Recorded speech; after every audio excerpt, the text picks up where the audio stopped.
Welcome to today's video where we're going to be answering the question, can we have graphs with diagonal asymptotes?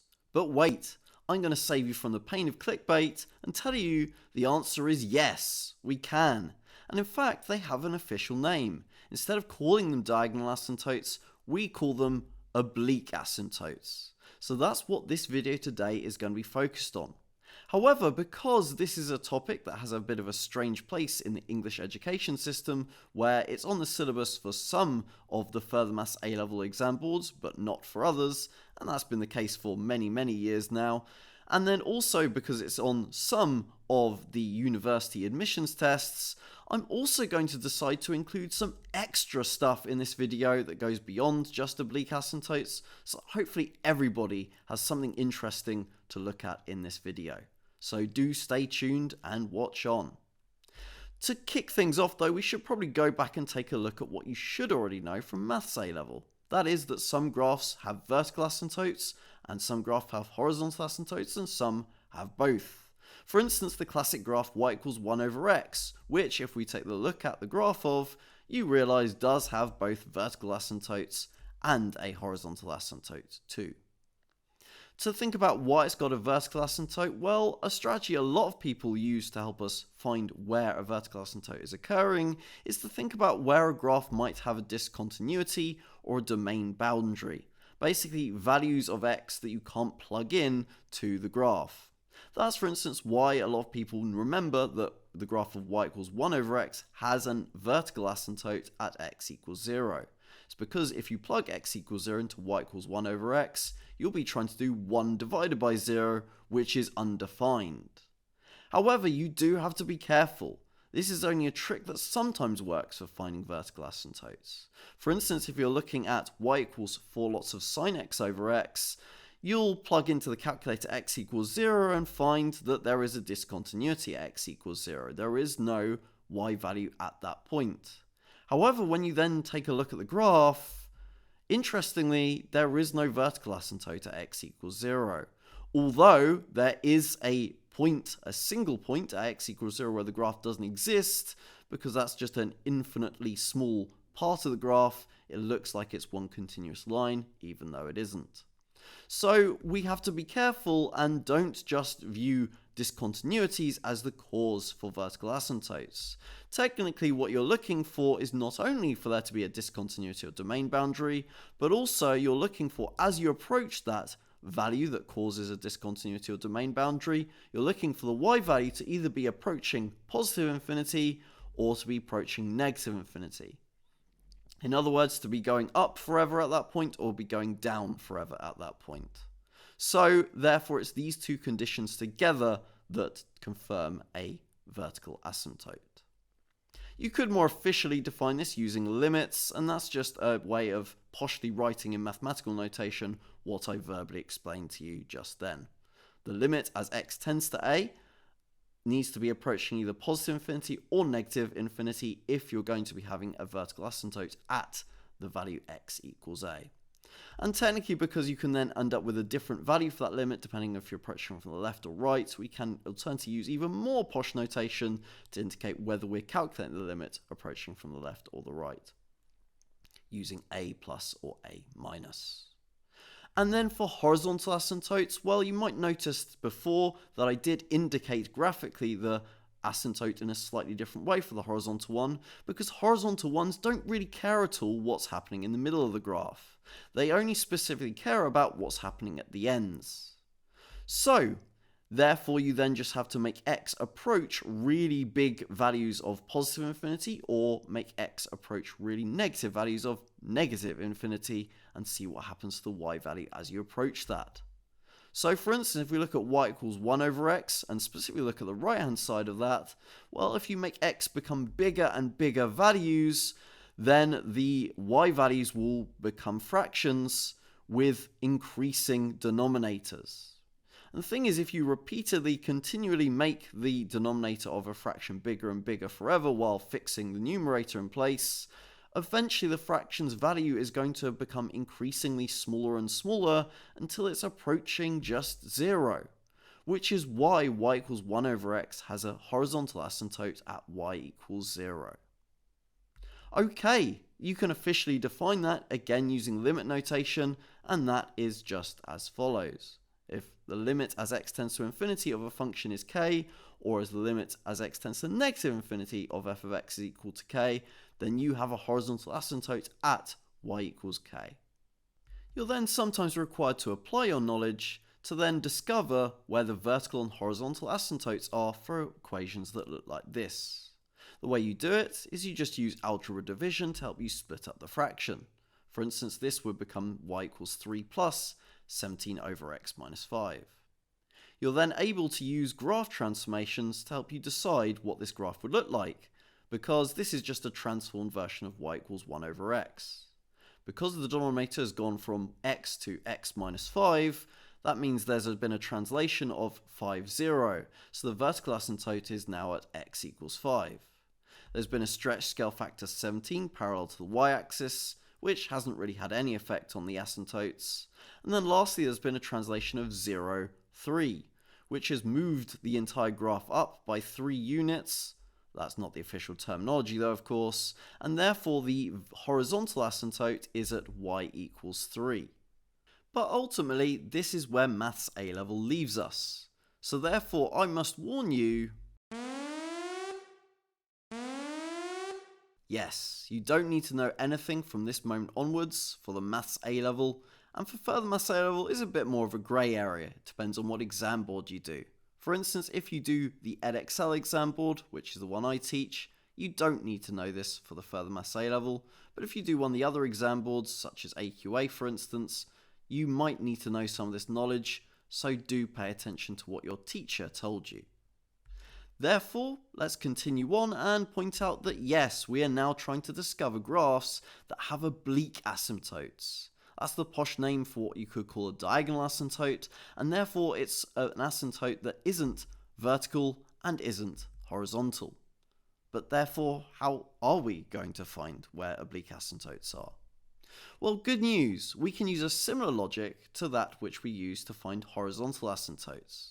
We can start by taking a function and first splitting it into its quotient and its remainder, just like we did before with the function you can see on the screen. But we're going to use a slightly different tactic once we reach this stage. Instead of using graph transformations, we're going to focus in on the fraction that was left over from the remainder. And we're going to use the logic that we used initially when describing where the horizontal asymptote was for y equals 1 over x. That is, thinking about what happens as x tends to infinity. If we focus in on that fraction, we can see that the only place an x occurs is on the denominator. So although there's some other stuff in that fraction as well, a bigger numerator and something else happening on the denominator, still as you make x become bigger and bigger and bigger, ultimately it's only the denominator that's changing, becoming bigger and bigger and bigger. And if that happens, well, the fraction will still tend towards 0. And therefore that means the fractional part of this equation will become irrelevant for bigger x values, meaning you're left with only the 3. Which is partly why this graph has a horizontal asymptote at y equals 3. And then you can start mucking around with this. If you change the quotient, the horizontal asymptote changes as well. If you change the 3 to a 11, well, the horizontal asymptote will now be at y equals 11. If you change it to minus 4, the horizontal asymptote is now at y equals minus 4. But what happens if we aren't so restrictive? So far, we've only had quotients that were numbers. Constants, if you will. What happens if the quotient is another function, some algebra? Well, this is where the oblique asymptote starts to get involved. If you take the graph of y equals 1 over x, for instance, which we know has a horizontal asymptote at y equals 0, of course a vertical asymptote as well, but you can see it's got the horizontal asymptote because it's got a quotient of 0. But if we then whack in a quotient of x, well, that means it's now going to have an asymptote of y equals x, an oblique asymptote. How cool is that? So what does that look like? Well, the graph of y equals 1 over x looks like this, and then if you add that x on, the graph then becomes this, with the diagonal asymptote there, As you can see, just like normal asymptotes, it's approaching that asymptote with ever actually quite making it to that line of y equals x. And then we can choose to do an example. For instance, we're going to look at the graph of y equals 5x squared minus 3x plus 4 all over x minus 1, and we're going to find the equation of the oblique asymptote for this graph, except you don't actually ever need to draw the graph in order to be able to do this. All we've got to do is algebra division. I'm going to use algebra long division, but you can use whatever method you're comfortable with for algebra division normally. So we're going to do a 5x squared divided by x, that will get us 5x, and then we're going to have to subtract 5x lots of x minus 1, which will then leave us with 2x plus 4. And then we repeat the process, 2x divided by an x will get us a plus 2, and then subtract 2 lots of x minus 1 from that, which will then leave us with a 6. So overall the quotient is 5x plus 2, and the remainder is 6, which means we can rewrite our equation as the quotient plus the remainder over the original denominator. Which is great, because now if we're asked what is the oblique asymptote of this graph, we just got to look at the quotient, and therefore we know the oblique asymptote for this graph is y equals 5x plus 2. That's really cool. We instantly know what the diagonal asymptote is. And the best part about this logic is it can be extended for some really crazy looking graphs. For instance, this one, which you'll have to forgive me, I can't be bothered to read out, but you can see it on the screen. We can see straight away how weird this one is compared to the other ones you're used to, because for a start it has two vertical asymptotes because it's got two factors on the denominator. The 3x plus 1 factor leads to a vertical asymptote of x equals minus a third, and the factor of x minus 6 leads to a vertical asymptote of x equals 6. But what about the oblique asymptote? Well, all you've got to do is do some algebra division. Before you can do that, you'd have to multiply out the denominator to make your life a bit easier, but then just go ahead and do the algebra division. You'll get, skipping the steps, a quotient of minus 2x and a remainder of minus 7x minus 34. To then explain what the oblique asymptote would be for this function, you can either, if you're comfortable enough with limits, have a think about what would happen to this fraction as you make x tend to infinity, realizing that the bottom is going to become bigger quicker than the top is.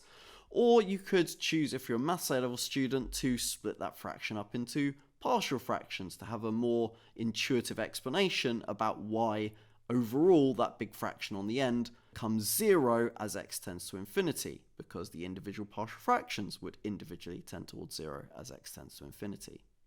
Either way, ultimately though, you can see that the oblique asymptote would end up being y equals minus 2x. Some of you probably wonder what this graph looks like. Well, let me show you. The shape would look something like this. I've not bothered to draw the axes just so there's less messy stuff all on the screen at once, but you can see from before we said that it would have a vertical asymptote x equals minus a third, a vertical asymptote x equals 6, and then there's that oblique asymptote of y equals minus 2x. Really cool. But we don't have to stop there, because until now we've been dealing with functions of this format only. They've had some sort of quotient, and then the fraction that's left over has been of the form of a number over a linear term.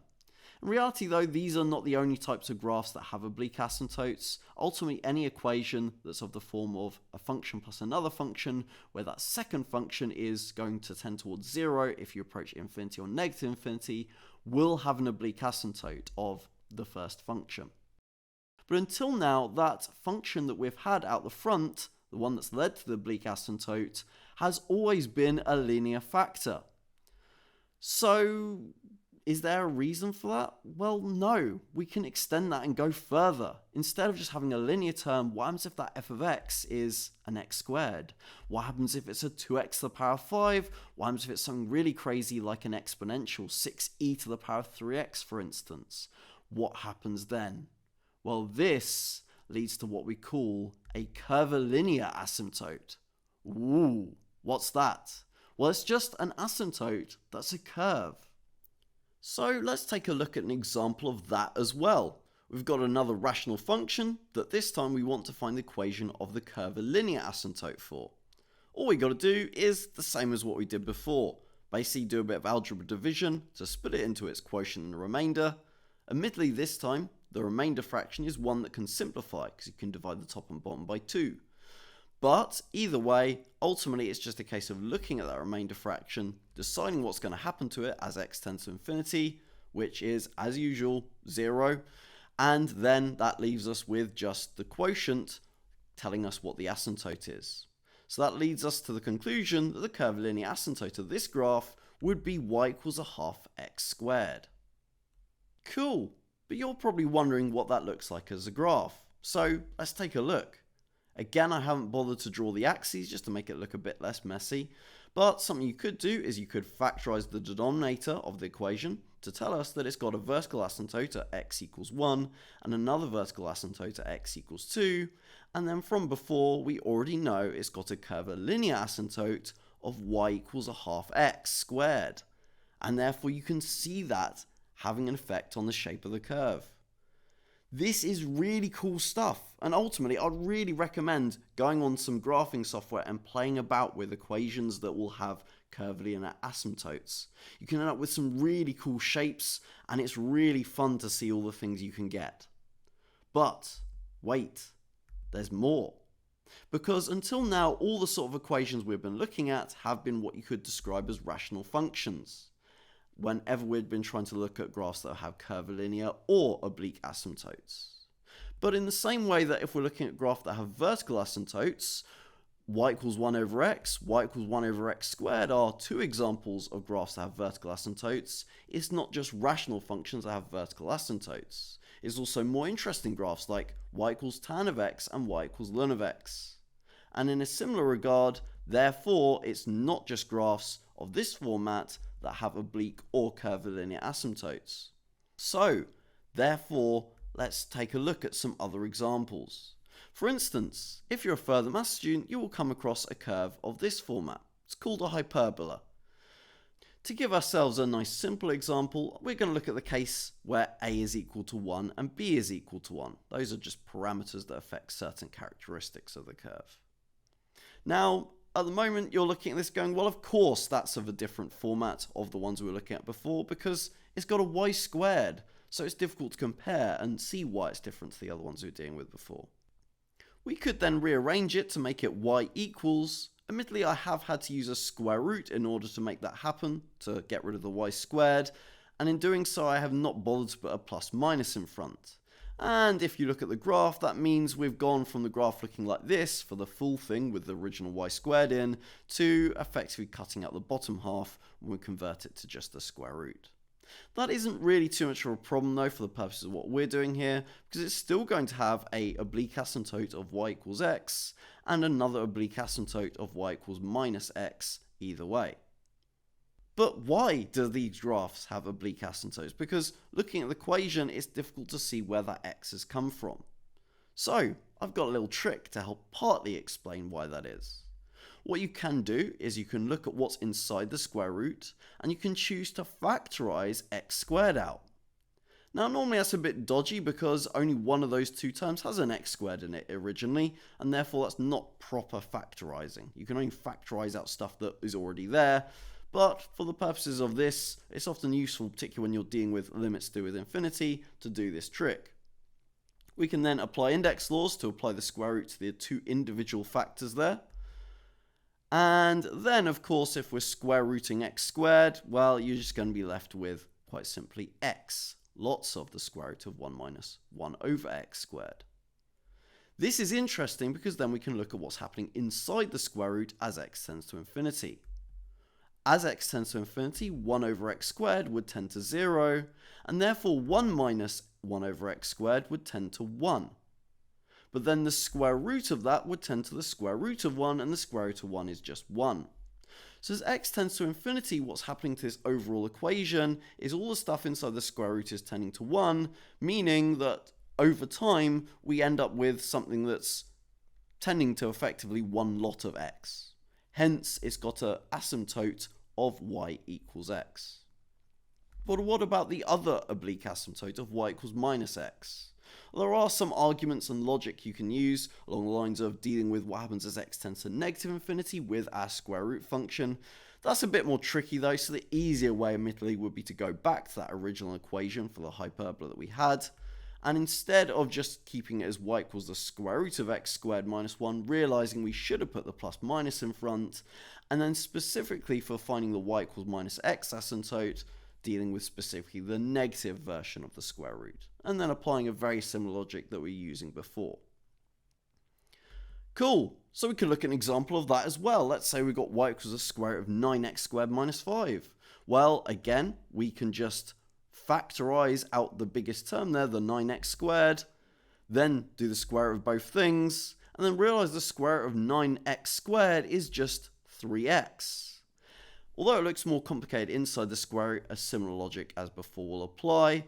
All that stuff inside the square root is going to tend to 1 as x tends to infinity, therefore meaning we've got an oblique asymptote of y equals 3x. And of course, there will be an oblique asymptote of y equals minus 3x as well. But watch out, because until now in this video, I've just been showing you a trick to finding what the oblique asymptote is, not really a proof that an oblique asymptote actually definitely exists. And that's important to be aware of, because then you'll realize that the trick I have shown you does have limitations. For example, if we had this example, it'd be very easy to do a similar thing to what we did before and think, oh, I can just factorize the x squared out of what's inside and then separate it out with the square root to eventually end up with y equals x, lots of the square root of 1 plus 8 over x minus 3 over x squared. If you then applied the logic of limits to the stuff inside the square root, the 8 over x will tend to 0 as x tends to infinity. The minus 3 over x squared will also tend to 0 as x tends to infinity, therefore making it look like the same thing as usual is happening. All the stuff inside the square root is tending to 1, therefore implying that we've got an oblique asymptote at y equals x. But we don't, controversially. You can see that if you take a look at the graph. This is the graph of y equals the square root of x squared plus 8x minus 3, or at least the right hand side of it.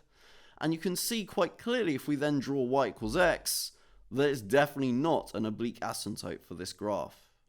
However, I'll be honest and admit there is some link to the line y equals x and our particular graph. In fact, we're just opening up the door to a whole new realm of graphs that have oblique asymptotes. Graphs of the form of a function with a constant plus the inverse function of the original function appearing inside that function, a bit like a composite function, will often have oblique asymptotes. For instance, y equals the cube root of 8x cubed plus 7 has an oblique asymptote. But we do have to be careful because some other graphs of that format don't always have oblique asymptotes. And then there are some functions of this type that then are a bit crazy and therefore need their own whole discussion just by themselves.